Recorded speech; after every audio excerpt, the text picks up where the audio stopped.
Hi, how's it going, dudes and dudettes? Name's FOXSOL. Welcome back to the channel. Welcome back to some more WutheringWaves on the channel. The game that I've been no-lifing and having a blast with. As you can read from the title of this video, we are going to be talking about Jiyan. We're going to be talking about the build. We're going to be doing a little bit of a character showcase, and we're going to go ahead and just talk Jiyan. All right? So I hope you guys are having a good one. Let's get right into the video.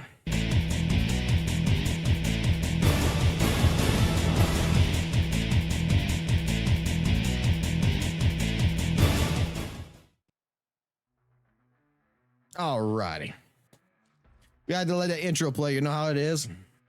But yes, it's all about Jiyan today, people. Jiyan. The Gacha gods had decided that I needed to play this character. It sucks in one hand and it's great in the other hand, because this was not the character I was originally trying to max out. And I will show you real quick. In our resonant chain, he's maxed out. And oh boy, is he strong. Originally, I was going for Cal right here. And as you can see, we only got to pull him once. We didn't get no dupes on him, and it kind of upsets me. But you know, the Gacha gods, like a friend of mine told me, you don't get to pick the character you want. The game picks the character for you. And you know what? He's right. The Gacha gods decide on this, and you know what? At first I was a little disappointed, but then the more I played Jiyan, the more he's been an oppressive character that I've been enjoying playing a lot, that we've built a team around. We're not being stupid right now, you know, doing stupid things. We actually built a legitimate team around him. We're building him up, and it's paying off. So let's go through real quick with his resonant chain real quick. And with his first star here, I guess you want to call it, his resonant skill Wind Queller will be able to be used one more time, meaning you'll be able to cast it twice. And the resolve cost will decrease by 15%. So benevolence is what it's called.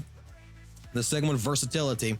After casting intro skill, you know, tactical strike, Jiyan will gain 30 resolve, and his attack will increase by 28% for 15 seconds. And this can only be triggered once every 15 seconds, which is pretty good. It's pretty decent. It's pretty decent. When we get to our third, which is Spectation or whatever, we'll be able to cast Wind Queller, Preload of Emerald Storm Finale, the intro skill Tactical Strike, and Jinyan's crit rate will increase by 16%, and his crit damage will be increased by 32% for 8 seconds. This is pretty damn good. This is pretty damn good. I'm gonna play it that way, man. It's pretty damn good. Keep going. Prudence. When casting, you know, Emerald Storm Preload or Finale, the heavy attack damage bonus of all team members goes up 25% for 30 seconds. This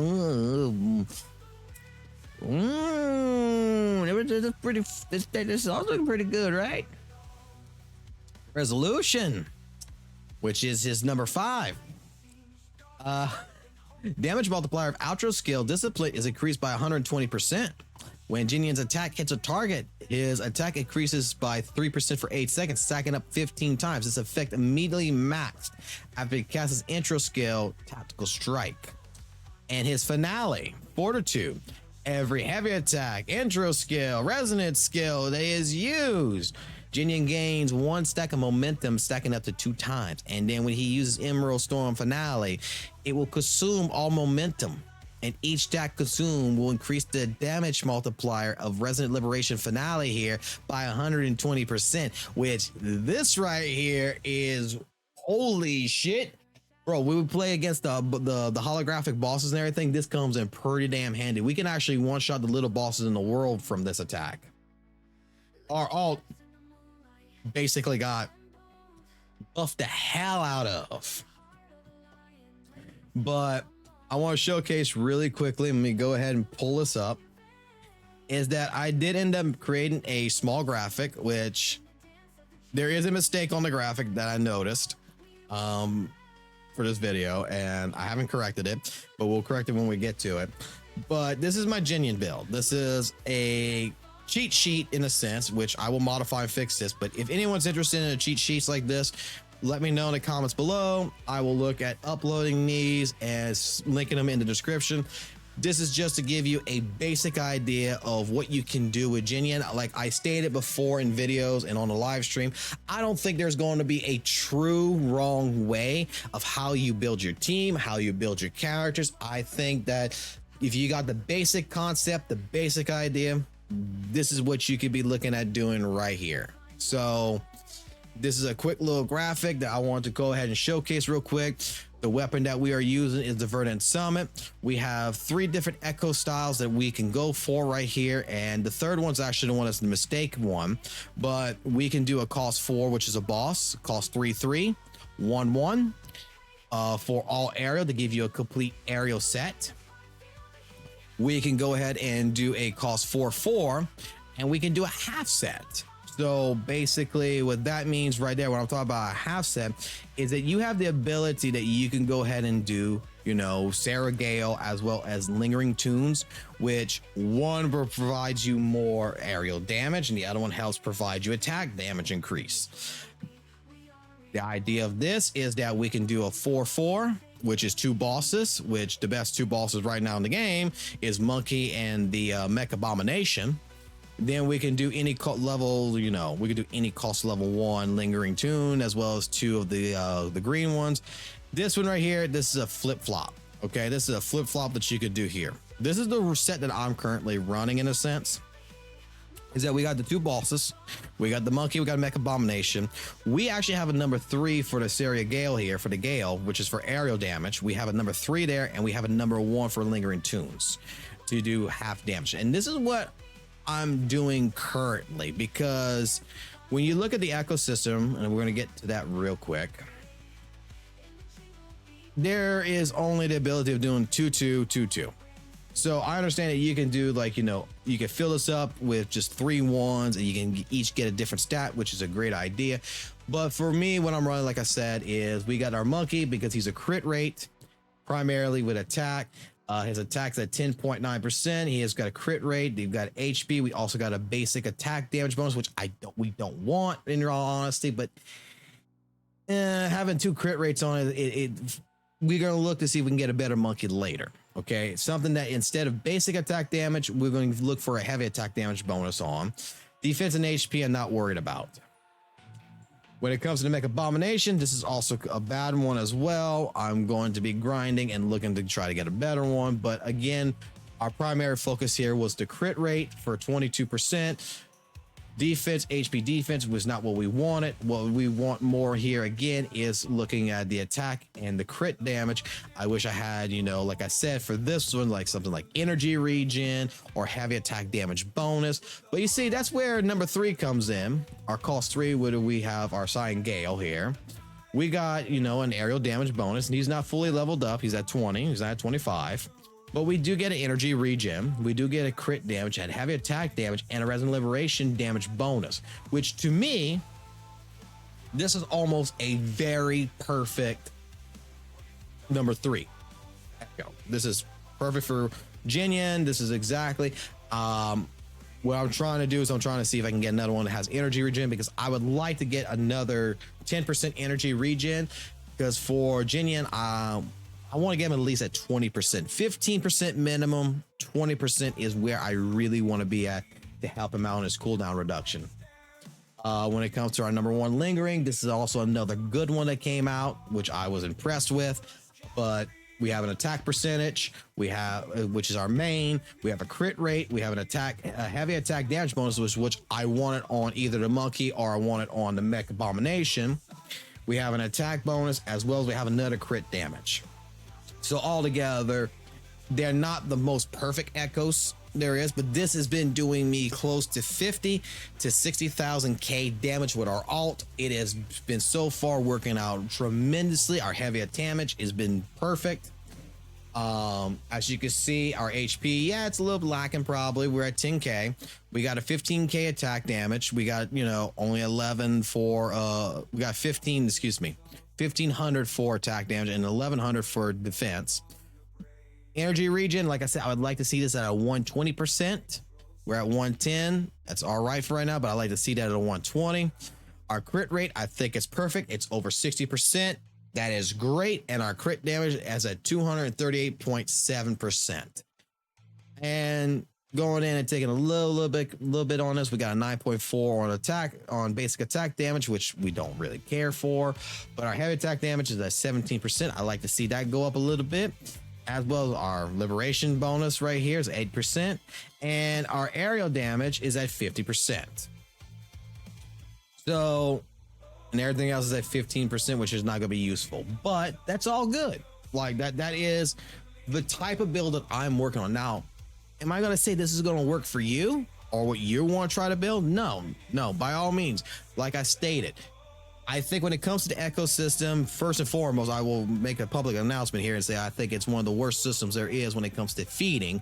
I feel like they need to do something to help feed into that system a little bit better, make it a little bit easier to level up the echoes.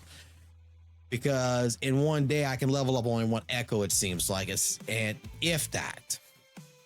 So it doesn't matter how much I spend. It seems like I only spend like maybe like on a normal day. It's like, yeah, I might be able to get a half on a full recharge, like a half an echo done. And that's kind of stupid. But like I said, there's multiple ways to build here. And I don't think there's any wrong way. I think that if you run a full aerial set, you're good. I just think that you need to be focusing on a few things. Is that our main stats that we should be prioritizing on is going to be crit rate, crit damage. It's going to be aerial damage, and it's going to be attack percent damage. Our substats that, on these echoes that we should be looking at, again, is still crit rate, crit damage, attack percentage, heavy attack damage bonuses, and energy regen. That would, like I said, would be at least at 20%. 15% minimum, I would say maybe, but I would like to see it at 20% on the echoes, and that would be great. In my personal opinion, that would be amazing to have. You tell me in the comments below if you agree or disagree with me on that. Now, real quick, because I'm not going to go through this, I'm legitimately not, but your fortitude right here, there's a few things I am going to go with, because like, for example, when it comes to our outro skill, discipline, when the next character comes out on the screen or activates an outro skill, the heavy attack that hits the target, Jiyan will summon Qingloong to launch a coordinated attack, dealing area damage equal to 313.40%. This is the reason why I say, full build on aerial damage wouldn't hurt.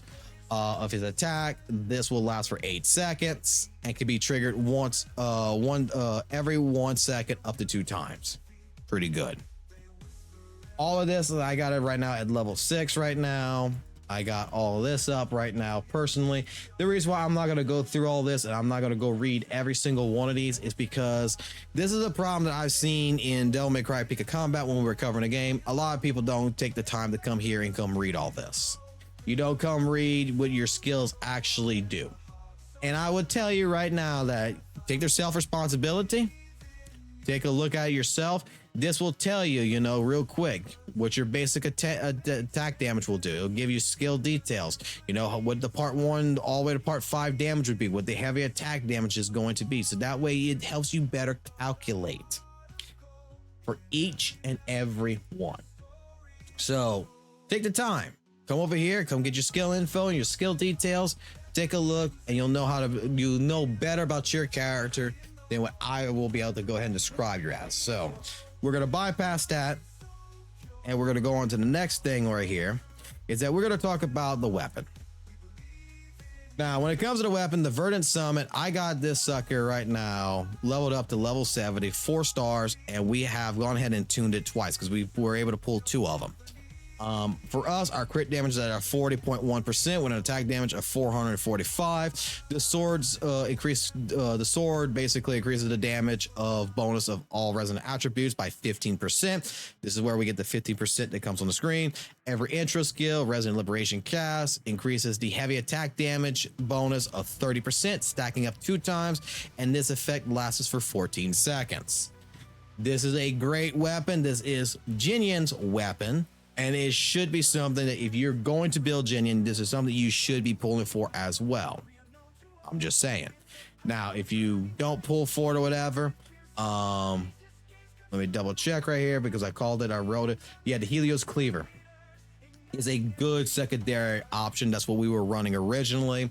Right now it's on my cow, but that was a great weapon. Now, when it comes to Jiyan's Verdict, when it comes to, you know, the basic level 1 that you will pull, the attack damage bonus, the resident attributes was 12%, and every time the intro or liberation is cast, the heavy damage was 24%, stacking up to 2 times. So I had that information written and put on the graphic just for you guys out there. Like I said, ours is a little bit better. We did stack it up a little bit. We did level up, but that is the basic number 1. I think that it's a great weapon, and also it works very well for Cal. Because what I do is that, you know, when it comes to my teams, and I was running the what you would call it, the Abyss or whatever, that little island where you can go in. I was swapping back the characters because I had used up Jiyan all the way, so we put it on Cal, and it increased Cal's damage tremendously as well with his crit damage. So it's a damn good weapon that you can use if you do pull it on characters such as Jiyan and on Cal.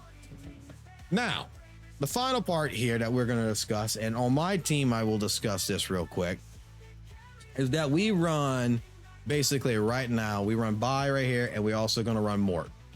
These are the 3 characters that we run on my team. This is my healer, and this is basically the motherfucker that is going to help me increase my heavy attack damage, is going to make it deepen. And to me, Morfeti is going to be the best sub DPS you can get your hands on. However, from information and research over the internet and going through everything, it doesn't seem like, you know, people think I'm wrong about that. So I think I'm pretty right about that. But there is 2 others that you could look at using as a sub DPS on your team, and that will be going ahead and be Shanhua, and that's going to be Alto. Both of them would be decent. Alto probably be, you know, the second best sub DPS you can use if you don't have Morfeti or Morfeti. I'm not sure how you want to pronounce his name. Like I said, I have problems with these names. I apologize, but he provides an aerial damage deepening, making him a good alternative to Morfeti. When it comes to Shanhua, oh boy, my Virgil girl, she really doesn't do nothing for Jiyan. Basically, when it comes to her, what she helps at is she helps provide a normal attack damage deepening, which we're not looking for really with Jiyan. We're looking for the heavy attack damage, but she's versatile enough to be put on pretty much any team as a sub DPS because she has the ability to, you know, high frequency switch between, and has rapid energy restoration to her that makes her versatile. When she is at a star 6, when she's at her summon 6, she can increase the entire team's attack. I think it's up to 20% though, which it's not the best, but it's not the worst either. It's decent. Yeah, no, 10%. I'm even wrong. It's 10% for 20 seconds. That's what I got wrong. But it does stack up 2 times. So that does help in that case. You know, after Ice Prism or Glacier detonate, all team members' attack will increase by 10% for 20 seconds, stacking up to 2 times. So technically, you can say 20%. That's where I got the 20% at. But yeah, Morfeti, however you want to pronounce him, because I've heard it 100 different ways. He would be, I would think, should be considered the best DPS at this point in time right now for Jiyan. His outro skill helps provide that a heavy attack, the damage deepening, making him the best. Like I think the absolute best teammate for Jiyan. You know. Additionally, when he's offhand, he coordinates attacks, offering substantial output, I guess, compared to the other sub DPSs. So altogether, he is the primary focus that we would love to have on the team. If you don't have him and you have one of the other 2, by all means, work with them. But Morfeti would be the best character to be absolutely working with. Now, when it comes to your healers, either one, you know, Varan right here, probably with her healing abilities and her energy and acquisitions, she would be probably greater than Bai, and probably the more preferred healer. But for me, I use Bai because the reason being is that, I'll be honest here, is we didn't pull her originally. She was actually the character I had to use the voucher for to pull. Everything went into her. Every other pulls that we did went into her. The two that I bought went into her. So I used her as my main healer, and I'm going to keep her as down until, you know, I get enough ability to level up the other one, because the other one, from everyone who's telling me, it's the more OP, the more OP healer for the team, the more preferred version. But she works really well on the team. I think she does perfectly fine for me. She has great energy regen. Pretty much, she heals right now close to 2K. I think it's like 1900 that she's healing me for on the team. Perfect basic healer. It's just that our sub DPS Mortify here would be the absolute, in my personal opinion, necessity to try to put on the team. He does tremendous. So, other than that, there's not really much to go off on or talk more about. This was just a quick 30-minute video almost of talking about, you know, character builds. What I'll do is I'll actually create another video later on of Jiyan as a character showcase, showcasing his moves, showcasing everything if y'all want that. But in all honesty, I think someone else on YouTube's already done that. Or you can come to the live streams and ask, and we can go ahead and go through that. Now, alerting of that every single night at between 7 p.m. Central Time Zone and 8 p.m. Central Time Zone, I am looking at starting up a live stream of this game every single night. I'm setting up a schedule to where I will take breaks. I don't know what those breaks are because I'm too addicted to this game right now.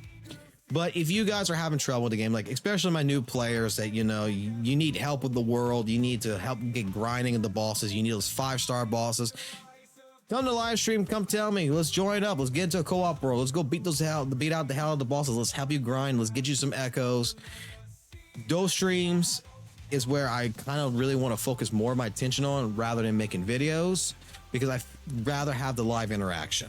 So if you're watching this video and you're the type of person that wants to have help and you want to have questions answered, you want to help figure out things, and you just want to be part of a community that's not too big, by all means, come on down. We'll be set up our live streams then. So, all right, guys. Well, I'll go ahead. I'll catch you on the flip side. I hope you have a great day. And yeah, hopefully I'll catch you on a live stream. Peace.